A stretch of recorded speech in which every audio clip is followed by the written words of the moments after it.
আমি আলিয়া বলছি। আজকে তোমাদেরকে আবারও আপন মা ছেলের কঠিন একটি গল্প বলবো। এই গল্প সাধারণত কেউ কাউকে বলে না। যদি ভিডিওটি শেষ পর্যন্ত দেখো তোমাদের দাঁড়িয়ে যাবে। আমি আতিকুর রহমান আতিক। আমাদের পরিবারের সদস্য সংখ্যা ৫ জন। মা জৌসনা বেগম, বয়স ৪২ বছর, গৃহিণী। বাবা সাদিকুর, বয়স ৪৭, দোকানদার ও কৃষক। আমরা ২ ভাই ১ বোন। আমি আতিক, বয়স ২২ বছর, সবার বড়। এইচএসসি পাশ করে নিজেদের ক্ষেত খামারে কাজ করি, মাঝে মাঝে দোকানেও বসি। তারপর বোন আয়েশা, বয়স ১৭ বছর, এবছর এসএসসি পরীক্ষা দিবে। সবার ছোট আমির, বয়সও মাত্র ৫ বছর। সবাই জানত আমি ও আয়েশার পর বাবা মা আর সন্তান নিবে না। আমরা ২ ভাই বোন মোটামুটি বড় হয়েছি। এমন সময় আমার আম্মাজানের পেট ফুলতে লাগল। যখন ৬-৭ মাস, তখন তো মা লজ্জায় আমার সামনেই আসত না। মনে মনে তা দেখে আমি হাসতাম। যা হোক, সকালে ঘুম থেকে উঠে আয়েশাকে পড়তে বসায়, তারপর নাস্তা খেয়ে সাইকেলে করে তাকে স্কুলে দিয়ে আসি। স্কুল দূরে হওয়ায় নিয়ে যেতে হয়, আবার ২টের সময় নিয়ে আসি। আর আরেকটা কারণ আছে, তা হলো আয়েশার মতো সুন্দরী এ গ্রামে দ্বিতীয়টি নেই। আয়েশাকে দেখার জন্য রাস্তার ধারে বাজে ছেলেরা বসে থাকত। তা শুনে নিজেই ভাই হিসেবে দায়িত্ব কাঁধে তুলে নিলাম। আয়েশার সাথে প্রতিদিন আমাকে আসতে দেখে ছেলেপুলে নিরাশ হয়ে রাস্তার ধারে বসে থাকা বন্ধ করে দিল। কারণ এটুকু তারা বুঝেছিল যে আমার সাথে লাগতে এলে ২-৪ জনের হাড্ডি গুঁড়ো করে ছাড়ব। পুরো এলাকায় কুস্তিতে আমার সাথে কেউ পেরে উঠত না। আমাদের বাড়িতে ঘর ৬টা। উত্তরের বড় ঘরে বাবা মা ও তাদের সাথে আমির, পরেরটাতে আয়েশা, তার পরেরটাতে আমি। বাকিগুলো বন্ধ পড়ে থাকে, কেউ আসলে থাকে না, হলে শস্য দানা ভরা থাকে। আয়েশা মাঝে মধ্যে আমার ঘরে এসে পড়াশোনা করে, কারণ দক্ষিণের জানালা দিয়ে সুন্দর হাওয়া আসে আর এদিকটা নিরিবিলি। আমিও তাকে পড়া দেখিয়ে দিই। সবই ঠিক ছিল, জীবনটাও ছিল শান্তির। হঠাৎ সব কেমন জানি হয়ে গেল। কারণ ২টো বই। বাড়িতে কারেন্ট নেই, কিন্তু দোকানে আছে। বাসার নোকিয়া মোবাইলটা বাবা দোকানে নিয়ে এসেছে চার্জ দেওয়ার জন্যে। দুপুরে আমি দোকানে আসলে বলে, কি হয়েছে দেখতো আতিক, চার্জ হয় না কেন? আমি কতক্ষণ ট্রাই করেও কাজ হলো না। আব্বা, তুমি দোকানে আরেকটু থাকো, স্টেশনের উপাশে মেকারের দোকান থেকে ঠিক করে নিয়ে আসছি। আচ্ছা বাবা, যা। সাইকেল মেরে স্টেশনের ভিতর দিয়ে যাচ্ছি। সামনে ট্রেন দাঁড়িয়ে আছে দেখেও পারে যেতে পারছি না। মানুষের ঠেলাঠেলি দেখে স্টেশনের কোণার দিকে সরে গেলাম। লোহার পিলারের সাথে সাইকেল খাড়া করে দাঁড়িয়ে আছি। বাম পাশে দেখি এক মুরব্বি পলিথিন বিছিয়ে সামনে কতগুলো বই, খবরের কাগজ ছড়িয়ে বসে আছে। কর্নেগির লেক বড় যদি হতে চাও বইটা দেখে বসে পড়লাম। হাতে নিয়ে উল্টে পাল্টে দেখছি মুরব্বি এক মনে খবরের কাগজ পড়ছে। আরেক সারিতে কয়েকটা বই উল্টো করে রাখা আছে। হাত বাড়িয়ে একটা তুলে নিলাম। সোজা করতেই মলাটে এক সেট মেয়ের ছবি, নাম অভিসার, লেখক রসমা। রেখে দিতে গিয়ে কি মনে করে একটা পৃষ্ঠা ওল্টাতেই সূচিপত্র। আজব নামগুলো। সূচিপত্র পড়েই আমার হাত পা কাঁপতে লাগল। তাড়াতাড়ি রেখে দিয়ে উঠে দাঁড়ালাম। মুরব্বি পেপার রেখে চাইল, লাগবে না কি? না চাচা। আরে নাও নাও, লজ্জা পাচ্ছ কেন? মাত্র ২০ টাকা। না কাকা, যায় বলে তাড়াতাড়ি সাইকেল নিয়ে ওখান থেকে সরে এলাম। ট্রেন যে কখন চলে গেছে সে খেয়ালও নেই। মেকার মোবাইল দেখে বলল, আজ হবে না, কাল এসে নিয়ে যেও। কয় টাকা লাগবে? ৮০ টাকা। আমার কাছে ৫০ টাকা আছে, তাই দিই। না, ৫০ টাকায় হবে না, ৭০ টাকা দাও। ঠিক আছে, কাল দুপুরে টাকা নিয়ে আসব। এসো। মাথার ভিতর থেকে ওই বইগুলোর কথা বের হচ্ছে না। আবার স্টেশনে এসে মুরব্বির কাছে দাঁড়ালাম। দিব। কয় টাকা? একটা ২০, জোড়া ৩৫। জোড়া ৩০ দিবেন? ঠিক আছে, নাও। টাকা দিলাম। মুরব্বি ২টো বই গোল করে পেপার দিয়ে মুড়িয়ে দিল। নিয়ে দ্রুত নিয়ে নিলাম। আব্বাকে বললাম, মোবাইল রেখে এসেছি, কাল ঠিক করে দিবে। বাবা খেতে চলে গেল। দোকানে চা খোর লেগেই আছে দেখে মন চাইলেও বইগুলো বের করতে পারলাম না। দোকান থেকে স্কুলে গিয়ে আয়েশাকে নিয়ে বাসায় আসলাম। আমার ঘরে গিয়ে বই ২টো বিছানার নিচে লুকিয়ে রাখলাম। গোসল করে খেয়ে দিয়ে দরজা ঠেলে দিয়ে বই ২টো বের করলাম। দরজার ছিটকানি দিলাম না, দিন দুপুরে ছিটকানি দিলে খারাপ দেখায়। আমার ঘরে আয়েশা ও আমি ছাড়া কেউ আসে না। প্রথম গল্পটা পড়তেই নিজেকে হারিয়ে ফেললাম। একটা ছেলে তার বড় ভাবিকে নিয়ে কাহিনী। কেমন জানি অবাস্তব ধরনের গল্প। নিজে জীবনে কাউকে কখনো সেবা দেয়নি। কলেজে পড়ার সময় এক বান্ধবীর কমলা হাতে নিয়েছিলাম, এটাই যা অভিজ্ঞতা। তার মানে এই নয় যে সেবা দেওয়া কি জানি না, সবই জানি, সবই বুঝি। তবে এভাবে কখনো ভাবিনি, সব সময় ভেবেছি বিয়ে করলে বউ আসবে, সেই বুকে ইচ্ছে মতো দিব। কিন্তু এমন পাপ কাজ কিভাবে করে মানুষ? আরে যা, আমি কি আবোল তাবোল ভাবছি? এগুলো তো শুধুই গল্প কাহিনী। এদিকে আমার নিচে গরম হয়ে গেছে। গল্প পড়ে আমার এমন অবস্থা হলো যে মনে হচ্ছে এখন সেবা দিতে না পারলে মরে যাব। সারা বিকেল পড়ে একটা বই শেষ করলাম। বই দুটো লুকিয়ে রেখে বের হলাম। উঠানে বসে মা আয়েশার চুলে তেল লাগিয়ে দিচ্ছে। ওড়না ছাড়া ডালিমের মতো লাগছে। ছি, আমি একটা অমানুষ, নিজে আপন ছোট বোনের দিকে কি নজরে তাকাচ্ছি। মা বলল, কি রে বাবা, শরীর খারাপ নাকি? না গো মা। খেতে গেলি না যে? এমনি শুয়েছিলাম, কাল যাব। আয়েশা বারবার আজ চোখে নিচের দিকে তাকাচ্ছে। ভাগ্যিস এখনো জিজ্ঞেস করে বসেনি, তাড়াতাড়ি পুকুরের দিকে চলে এলাম। মা খেয়াল করলে তো সবই বুঝবে, আয়েশা হয়তো বুঝেনি। সন্ধ্যার পরে আয়েশা আমার ঘরে আসলো পড়ার জন্য। ভাইয়া, কয়েকটা আঙ্ক বুঝিয়ে দাও তো। ভালো লাগছে না, নিজেরটা নিজেই করে নে। দাও না ভাইজা। বললাম না এখন যা। আয়েশা রাগ দেখিয়ে গট গট করে নিজের ঘরে চলে গেল। নতুন বইয়ের আরও দুটো গল্প পড়লাম। মা খেতে ডাকল। খাওয়ার সময় আয়েশা মাকে বলল, মা ভাইয়ার কাছে পড়তে গেলে খালি তার। কেন রে বাবা, কয়েকদিন পর পরীক্ষা, একটু দেখিয়ে দিলে তো পারিস। বোনটা ভালোভাবে পাশ না করলে বিয়ে দিবি কিভাবে? পাশ করা লাগবে না, এখনই বিয়ে দিয়ে দাও। নিজে আগে করে দেখাও না, আমাকে নিয়ে পড়লে কেন? তোর বিয়ে না দিয়ে আমি করছি না। বাবা, কি শুরু করলি তোরা খাওয়ার সময়? বাবা, ভিয়াকে বলো না একটু অঙ্কগুলো বুঝিয়ে দিতে। ঠিক আছে ঠিক আছে, খেয়ে দে, আয় দিচ্ছি। বাবা আমার কথা শুনে মুচকি হাসল। ঘরে এসে শুয়ে আছি, আয়েশা আসছে না দেখে আবার বইটা বের করে পড়া শুরু করলাম। কয়েক মিনিটের মধ্যে আয়েশা এসে পড়ল, তাড়াতাড়ি বিছানার তলে ঢুকিয়ে রাখলাম। কি রাখলে ভাইজা? কিছু না, পড়তে বস। কেউ চিঠি দিয়েছে নাচকি? বেশি পাকনা পাকনা কথা না, তাহলে কি রাখলে? বললাম তো কিছু না। চেয়ার টেনে বসলাম, কয়েকটা অঙ্ক কষে দিয়ে তাকেও কয়টা করতে বললাম। আয়েশা নিচু হয়ে লিখছে, ওড়না ঝুলছে, কিছুটা দেখা যাচ্ছে। এক মনে দেখে চলছি, ইস কি সুন্দর। ছি, আবার আমি এসব কি ভাবছি? ভাবলে ক্ষতি কি? গল্পের মন্টু যদি তার বড় দিদিকে সেবা দিতে পারে, বিয়ে করে বউ বানিয়ে ফেলতে পারে, আমি ভাবলেই দোষ। ভাইজা, এই ভাইজা, এহু কখন থেকে ডাকছি, কথা বলো না কেন? নিজের কাজ কর না, এত চিল্লাস কেন? কি হয়েছে তোমার, এমন করছো কেন? কিছু না, তোর অঙ্ক শেষ হয়েছে? হা, এই নাও দেখে। আচ্ছা তুই এখন যা, আমি ঘুমাবো। আয়েশা বই গুছিয়ে নিয়ে চলে যাচ্ছে, আমি আয়েশার দোলানো দেখছি। ইস কি সুন্দর আমার ছোট বোনটি। এমন সুন্দর একটা বউ যদি আমার হতো। না জানি এমন সুন্দর আমার বোনটাকে কে সেবা দিবে। ছি, আবার ভাবছি। অনেক রাত পর্যন্ত পড়ে বইটা শেষ করলাম। নিজেকে থামাতে না পেরে আয়েশাকে কল্পনা করে পানি ফেললাম। শেষে অনেক অনুতপ্ত হলাম। তারপরও শুয়ে শুয়ে আয়েশাকে নিয়ে কল্পনা করতে ভালো লাগছে, পারছি না ভাবা বন্ধ করতে। কখন ঘুমিয়ে গেছি জানি না। আজ শুক্রবার, আয়েশার স্কুল নেই, নাস্তা করে খেতে কিছু কাজ আছে দেখে রওনা দিলাম। অর্ধেক রাস্তা গিয়ে মনে হলো বই দুটো বিছানার নিচে রেখে আসা কি ঠিক হলো? বিছানা ঝাড়া দিতে গিয়ে যদি মা বা আয়েশা পেয়ে যায়, এতদূর এসে ঘুরে যাওয়া সম্ভব না আর। কাজ শেষ করে বাড়ি আসতে আসতে 3টা বেজে গেল। গোসল করে খাওয়া দাওয়া করে ঘরে আসলাম। বিছানার চাদর চেঞ্জ করেছে, সুন্দর করে ঘর গোছানো, এটা আয়েশার কাজ। ও ঘর এলোমেলো দেখলেই গোছাতে শুরু করে। দরজা ঠেলে দিয়ে বিছানা উল্টিয়ে দেখি বই দুটো আছে, কিন্তু আমি যেভাবে রেখেছিলাম সেভাবে নেই। তার মানে আয়েশা দেখেছে। পড়েছে কি? পড়ে থাকলে আমাকে খারাপ ভাববে, বাবা মাকে কি বলে দিবে? ইস কি হবে এখন? ভাইজা, এই ভাইজা করতে করতে ঘরে এলো আয়েশা। হা বল। আমাকে একটু বাজারে নিয়ে চলো তো। কেন, দরকার আছে? কি দরকার সেটাই তো জানতে চাইছি। আমাকে বল কি লাগবে, এনে দিচ্ছি, তোর যাওয়ার দরকার নেই। না, তোমাকে বলতে পারবো না, তুমি নিয়ে চলো।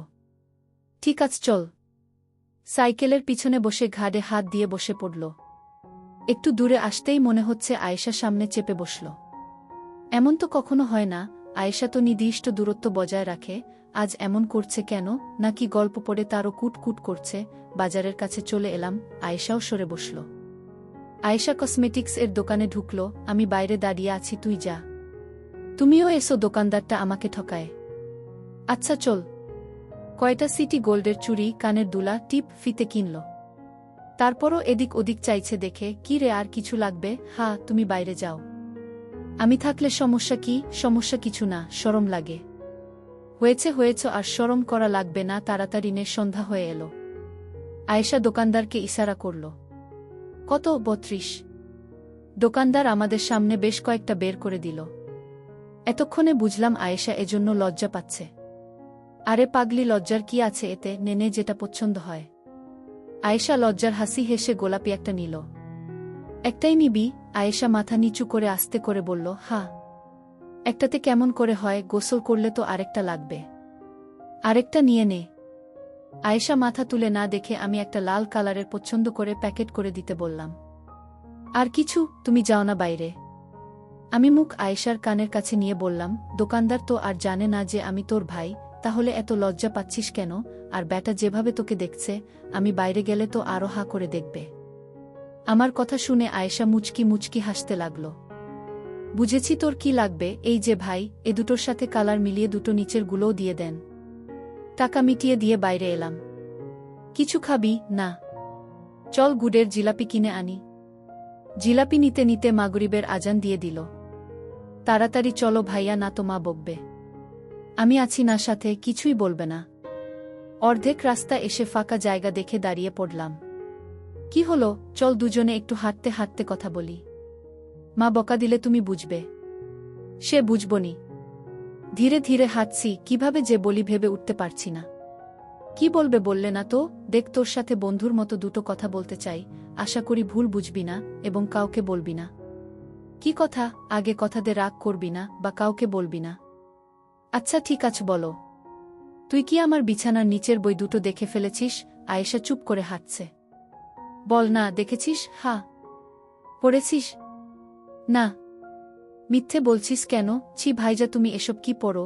এসব কোথা থেকে পেলে? এমন খারাপ জঘন্য বই যে আছে তা আমার বিশ্বাস করতে কষ্ট হয়।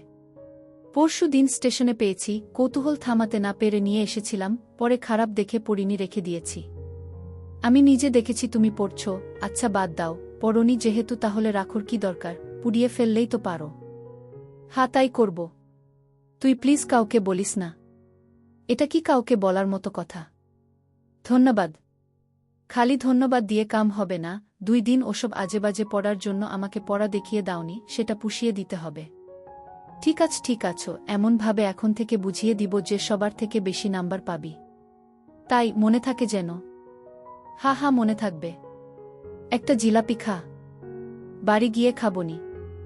এখন খা না একটা। আচ্ছা দাঁড়া, আমরা দুজনে আজকে বন্ধু হলাম সেই উপলক্ষে মিষ্টি মুখ। হি ভাই বোনে বন্ধু হয় নাকি? হয়তো গল্পতে পড়িসনি?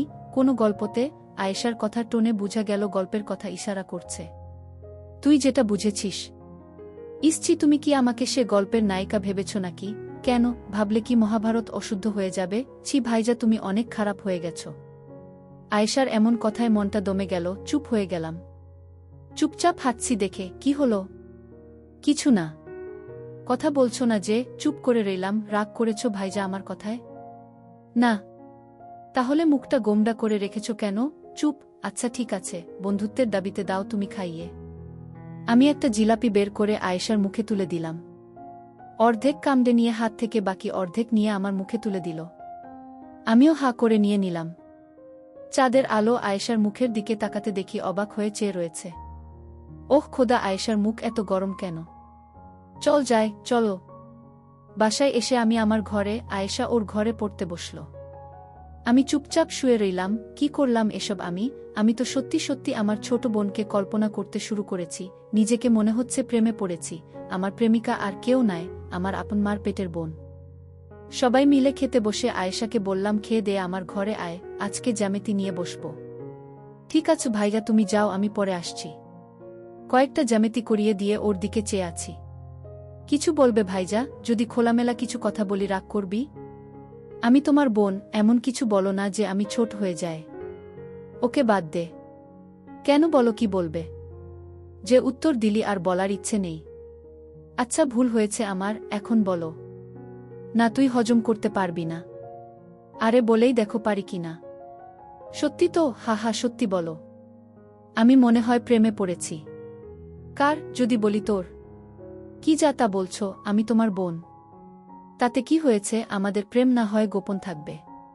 তোমার কি মাথা নষ্ট হয়েছে? আপন ভাই বোন কখনো প্রেম করে, আর সত্য এক সময় বের হয়েই পড়ে। তাহলে বইয়ের গল্পগুলো কি মিথ্যে? আমি কি জানি? প্লিজ ভাইয়া, এসব বন্ধ করো। জানতাম হজম হবে না তোর। হজম হবে না তো কি আমি এসব কথা বলে বেড়াবো? একবার ভেবে দেখ কত মজা হবে। ভাবার দরকার নেই, এসব ভাবাও পাপ। যত নষ্টের গোড়া ওই বই, ও দুটো দাও আমাকে, এক্ষুনি পুড়াবো। বই পুড়ালে কি আমার মন শান্ত হবে? আয়েশা আমার হাত ধরে নিয়ে বলল, প্লিজ ভাইজা প্লিজ, আমি তোমার আদরের একমাত্র বোন, কিভাবে পারছো এসব বলতে? হয়তো আমার ভুল হচ্ছে রে, কিন্তু মনকে থামাতে পারছি না। কি করব বল? আমার কোনো বান্ধবীকে পছন্দ হয় বলো, আমি নিজে তোমাদের প্রেম করিয়ে দিব। আমার সব বান্ধবী তোমার জন্য পাগল। না, আমার শুধু তোকে ভালো লাগে। বুঝছো না কেন তা সম্ভব নয়? কেন, তুই কি কাউরির সাথে প্রেম করিস? না না, তাই বলে আপন ভাইয়ের সাথে প্রেম করব? একবার করে দেখো না। ছি, আমার আর তোমার সাথে কথা বলতে ভালো লাগছে না। এই বলে বই না নিয়ে হনহন করে আয়েশা ওর ঘরে চলে গেল। মনে মনে ভাবলাম, আমি কি এসব ঠিক করলাম? সুন্দর সম্পর্কে বিষ ঢুকিয়ে দিলাম, সব দোষ বইয়ের। বই দুটো নিয়ে বাড়ির বাইরে এলাম, এদিক ওদিক চেয়ে আগুন ধরিয়ে দিলাম। সম্পূর্ণ পুড়িয়ে ছাইগুলো ছিটিয়ে দিলাম। হাত মুখ ধুয়ে ঘরে ঢুকার সময় দেখি আয়েশার ঘরে হারিকেন জ্বলছে। ধীরে পায়ে হেঁটে ওর ঘরের সামনে এলাম, নিজেকে অপরাধী মনে হচ্ছে। দরজা ঠেলা দিতে খুলে গেল। আয়েশা বিছানায় উবুত হয়ে শুয়ে আছে। পাশে গিয়ে বসলাম। মাথায় হাত বুলিয়ে দিয়ে বললাম, বই দুটো পুড়িয়ে ছাই করে দিয়েছি, আর কখনো এসব বলবো না। আমার ভুল হয়ে থাকলে ক্ষমা করে দিস। আয়েশা উঠে বসে আমাকে কাছে টেনে ধরল। ছি ছি ভাইজা, তুমি বড়, তুমি ক্ষমা চাইতে পারো না? আমি কিছু মনে করিনি। আমি পিঠে হাত বুলিয়ে দিয়ে বললাম, তাহলে রাগ করে চলে এলি যে, আর পড়বি না? কয়টা বাজে? মনে হয় 9টা। হ্যাঁ পড়ব, চলো। হাত ধরে নিয়ে এসে চেয়ারে বসিয়ে দিলাম।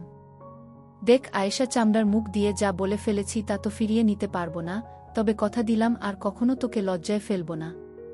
আবার শুরু করলে? বললাম তো আমি কিছু মনে করিনি। ঠিক আছে, পড়তে শুরু কর। না, আজ আর পড়ব না। তাহলে কি করবি? তোমার সাথে গল্প করব। কি গল্প? হিহি, কথা বলছি, এসবই তো গল্প। হা হা, তুমি বই দুটো পুড়ালে কেন? পুড়াবো না তো কি করব? ইস, আমার একটা পড়া হলো না। আমি অবাক, তার মানে তুই একটা পড়েছিস? হা, একটা। কোনটা? অভিসার। হা হা, মিস করে দিয়েছিস, পরেরটা আরও দারুণ ছিল। সূচিগুলো বলো একটু। না, বলবো না, অনেক খারাপ। কত খারাপ তা তো একটা পড়েই বুঝেছি, বলো না একটু। জেনে কি করবি? মন চাচ্ছে জানতে। লজ্জা পাবি না তো? আমাদের মাঝে কি আর তা অবশিষ্ট আছে? আছে তো? না, নেই। যদি না থাকতো তাহলে তুই আমার পছন্দ করে দেওয়া লাল পোশাক পরে এসে আমাকে দেখাতি, বলতি, দেখো তো ভাইজা কেমন হয়েছে। আয়েশা লজ্জায় দুহাত দিয়ে মুখ থেকে বলল, তুমি যে ভাইজা কিভাবে দেখায় বলো? বন্ধু মনে করে দেখাস? পারবো না ভাইজা। ঠিক আছে, না দেখাস। যেদিন পড়বি সেদিন শুধু বলিস যে আজ তোমার পছন্দ করে দেওয়াগুলো পড়েছি, তাহলেই হবে। উপর থেকে কল্পনা করে নিব। হি হি হি। হা হা হা। মুখ থেকে হাত নামা। বলবো সুচি, বলো। তাহলে আমার দিকে তাকা। বলো। বাসর ঘরে বুকে বলে থেমে গেলাম। কি হলো? পরে কিন্তু আমাকে দোষারোপ করতে পারবি না বলে দিলাম। ঠিক আছে, বলা লাগবে না। এই নাও, খাতা লিখে দাও। তাই দে, এটাই সহজ হবে। বাসর ঘরে বুকে সেবা দিতে গিয়ে শাশুড়িকে দিলাম। ইত্যাদি ইত্যাদি। এই নে পড়ে দেখ। খাতাটা আয়েশার হাতে দিয়ে বিছানায় কাত হয়ে শুয়ে পড়লাম। আয়েশা পড়ে মুচকি মুচকি হাসতে লাগল। হাসছিস কেন? মানুষ কি এতটা বলদ আছে যে বউ বাদ দিয়ে শাশুড়ি? হি হি হি। গল্পটাতে বাসর ঘর অন্ধকার ছিল, আর বুটা ছিল ভীতু, তাই সে তার মার কাছে শুতে চলে যায়। তারপর পরেই বর ঢুকে বাসর ঘরে, এসে দেখে বউ নেই, সে বসে বসে অপেক্ষা করে। শাশুড়ি ভাবে যায় জামাই বাবাজিকে বলে আসি। অন্ধকার ঘরে ঢুকতেই বর তাকে বউ ভেবে শুরু করে দেয়। সে মহিলাও মোটামুটি তার মেয়ের মতো দেখতে, তাই বর বুঝতে পারে না যে এটা তার বউ নয়। আর শাশুড়ি ছটপট করলেও লজ্জায় কথা বলতে পারে না। সে বিধবা হওয়ার কারণে অনেক দিন থেকে বঞ্চিত ছিল, তারও ভালো লাগতে লাগে, দুজনে ইচ্ছেতে সব হয়ে যায়। একবার হওয়ার পর হঠাৎ বর লাইট জ্বালিয়ে দেখে এটা তার বোন। হি হি, দারুণ তো। আচ্ছা ভাইজা, তোমার সবচেয়ে কোনটা ভালো লেগেছে? তার আগে তুই বল, অভিসারের কোনো গল্পটা তোর ভালো লেগেছে? আগে তুমি বলো, তাহলে তুই বলবি। যাও বলবো। একটা নয় দুটো খুব ভালো লেগেছে, বড়দির অন্যরকম ভালোবাসা ও আমার কল্পনার জগৎ। একটু বলো না শুনি। আগে তোরটা বল। মামির কার্যক্রম। আমার মনে হয় না ওটাতে সবচেয়ে সুন্দর গল্প ছিল বনবু। আমার কাছে যেটা ভালো লেগেছে সেটা বলেছি। আচ্ছা এখানে আয়, আমার পাশে বস। আয়েশা উঠে এসে আমার পাশে বসল। মন চাইলে একটু শুতে পারিস। না তুমি বলো তো। মনে হয় না ঠিক মতো বলতে পারবো, বুঝতেই তো পারছিস ভাষাগুলো কেমন। সেগুলো বাদ দিয়ে বলো। এক কাজ করলে হয় না, আমি রাতে লিখে রাখবো, তুই কাল পড়ে নিবি। হই, কিন্তু এখন আমার জানতে ইচ্ছে করছে। ওকে, তোকে সব খোলামেলা বলবো, একটা শর্তে। কি? তুই ওগুলো পরে একবার আমাকে দেখাবি। আমি কখনো দেখিনি তো, তাই ভীষণ মন চাইছে। জানি লজ্জা পাবি। 1 সেকেন্ড দেখে আমি হারিকেন বন্ধ করে দিব। কদ দিলাম। মরে যাব ভাইজা। ঠিক আছে, লাগবে না। হারিকেনটা বন্ধ করে এখানে শুয়ে যা, আমি শোনাচ্ছি। মা বাবা যদি আসে? আসবে না, আর আসলে আসবে, সমস্যা নেই। হারিকেন নিভিয়ে দিয়ে আমার পাশে শুয়ে পড়ল। আয়েশা আমার হাতে মাথা দিয়ে শুয়ে আছে। আমি যতটা পারি ভদ্র ভাষায় ভাই বোনের প্রেমের গল্পটা বলছি। আয়েশার গরম নিঃশ্বাস আমার মুখে পড়ছে, আমারও একই অবস্থা। নিজেকে আর থামাতে পারলাম না, উপর উঠে গেলাম। কাজ সেরে আয়েশা ঘরে চলে গেল। আজ কিছুতেই আর ঘুম আসবে না। ছোট্ট টেবিল ঘড়িতে 11টার ঘণ্টা দিল। আজ পাড়া গায়ে এটাই গভীর রাত। কি এক সুখের আবেশে ঘুম আসছে না। এমন তো কখনো হয় না। স্বপ্ন এসে ধরা দিয়েছে আজ। দরজায় কিচকিচ শব্দ হল। চেয়ে দেখি আয়েশা দাঁড়িয়ে আছে। আমার মন বলছিল ও আসবে, তাই ছিটকানি লাগায়নি। বিছানায় উঠে বসলাম। আয়েশা দরজা ভিডিয়ে দিয়ে আমার সামনে এসে দাঁড়াল। খাট থেকে পা নামিয়ে বসে রয়েছি। আবার এলি যে? ভালো লাগছিল না? কেন জানি না, এখন ভালো লাগছে। হারিকেন জ্বালাবো না? আমাকে শুইয়ে দিয়ে আমার উপর উঠে গেল। মার দূরসম্পর্কের ভাই মারা যাওয়াতে পরের দিন বাবা মা আমির সেখানে গেল। আয়েশার সামনে পরীক্ষা দেখে বাহানা দেখালো। বাবা মা 2 দিন আসেনি। আয়েশাও এই 2 দিন স্কুলে যায়নি। দুভাই বোন একে অপরকে খুঁটিয়ে খুঁটিয়ে দেখে সুখের জোয়ারে ভেসেছি। একদিন সেবা দিতে দিতে প্রায় তাল হয়ে গেছি। হঠাৎ মায়ের কান্না শুনে হুঁশ ফিরে।